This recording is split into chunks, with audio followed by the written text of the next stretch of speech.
Bienvenue au Café de la Vérité.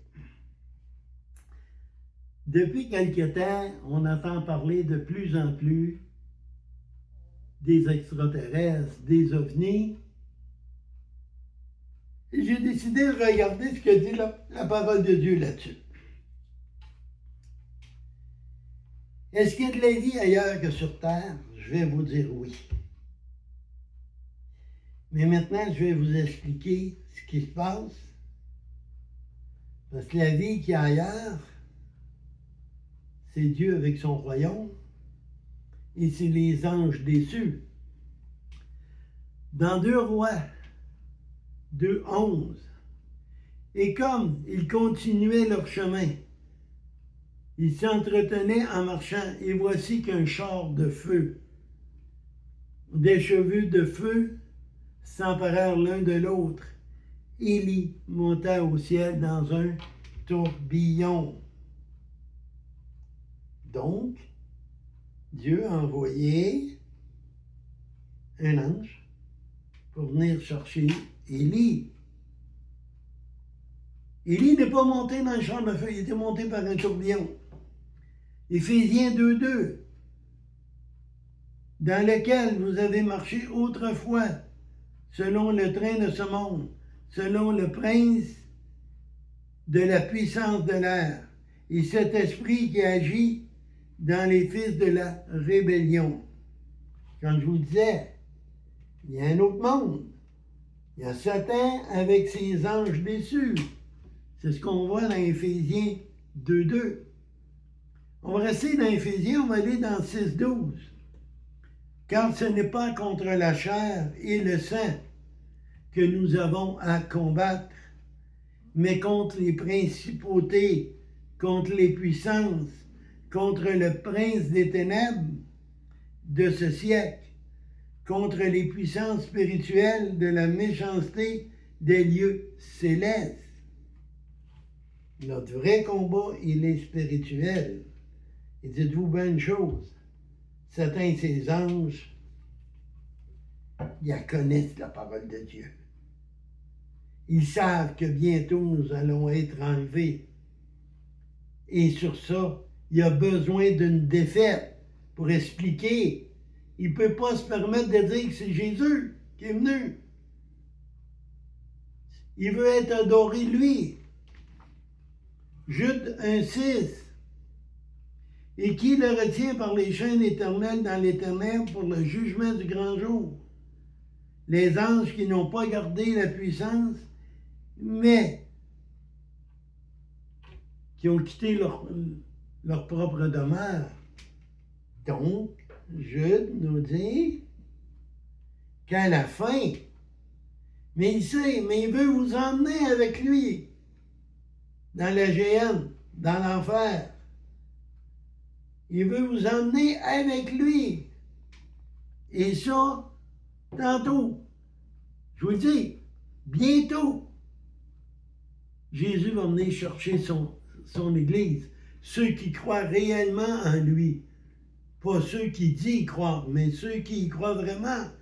Tous les jeunes enfants vont être enlevés. Et là, plusieurs vont se poser la question. Et là, Satan va dire, regarde, c'est des ovnis. Regarde, on en a vu, là, à tel endroit, il y en avait 4. À tel autre endroit, il y en avait. On en voit là partout dans le monde présentement.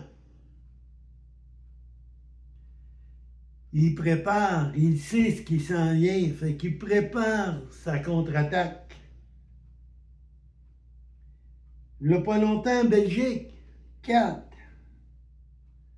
On a vu souvent une petite vidéo là, où il y a un avion de chasse américaine qui en poursuit un.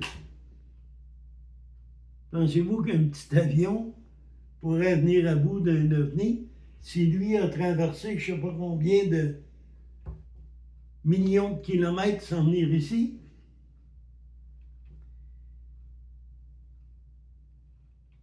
C'est pas d'aujourd'hui, là, ça fait longtemps, là. Il y en a eu en Chine, il y en a eu en Israël même. Il y a eu des apparitions de soi-disant Marie, pas Marie, c'est des anges, n'oubliez pas, les anges sont des êtres de lumière.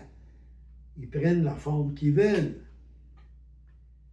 Ces machines tridimensionnelles ont la capacité de se déplacer dans toutes les directions. Ça vient combattre les forces naturelles de la Terre. Ils descendent et ils montent d'une rapidité épouvantable. Ben oui, parce que c'est pas des humains, mais ce sont des anges déchus. Le prophète Ézéchiel nous a décrit le chariot avec des roues comme du béryl. Le beryllium est dérivé du béryl. C'est un élément utilisé sur les vaisseaux spatiaux et tout ça, parce que ça a une grande résistance à la chaleur. Fait que quand ils descendent sur Terre, il y a un espace qui passe et la chaleur vient énormément intense. Ils ont besoin de ça pour se protéger. La parole de Dieu nous met en garde contre les séductions et les prodiges de la fin des temps. 2 Thessaloniciens,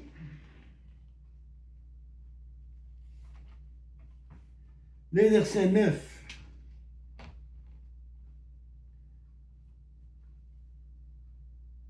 L'avènement de l'impie se produira par la puissance de Satan, avec toutes sortes de miracles, de signes, de prodiges mensongers. Satan a eu certaines permissions pour faire croire, parce que Dieu veut que ce soit vous qui prenez la décision de le suivre. Satan est le plus grand imitateur. Il va séduire beaucoup de gens. Dans 2 Thessaloniciens toujours, et le verset 10 et 11.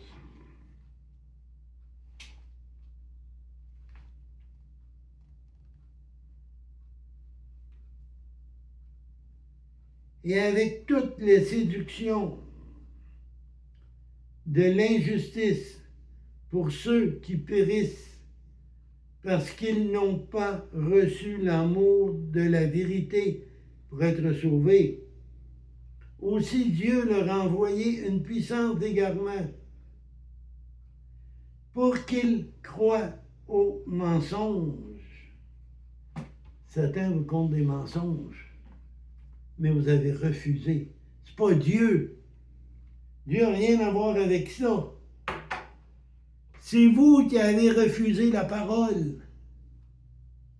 La parole est claire. L'important, c'est pas de savoir le nom de Dieu. Dieu a beaucoup de noms. L'important, c'est de savoir que Jésus est mort à la croix. Ça, c'est important. Parce que c'est Jésus qui est le seul Seigneur, le seul Sauveur, le seul médiateur. Il y a juste par Jésus que tu peux aller à Dieu. Il y a juste par Jésus que tu peux envoyer tes prières à Dieu. Toutes les autres que vous vous servez, là, que je nommerai pas, là, ils sont morts, pourris. Ils vont revenir à la vie lors du jugement.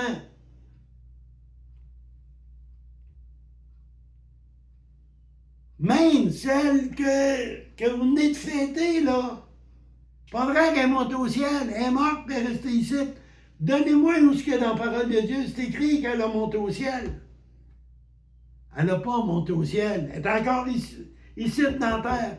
Elle attend la résurrection de Christ, parce qu'il y en a 2. Celle de Christ, c'est du trône blanc. Celle de Christ, que je veux que vous preniez. Parce que moi, c'est celle que j'ai choisie. Et pour ça, il faut choisir Jésus. Car Dieu a tant aimé le monde qu'il a donné son Fils unique, afin que quiconque croit en lui ne périsse point, mais ait la vie éternelle. J'aime bien mieux passer la vie éternelle avec Dieu. Repentez-vous, demandez pardon à Dieu et reconnaissez que Jésus est le seul chemin et on se reverra au ciel. Bonne réflexion, partagez et que l'Éternel vous bénisse.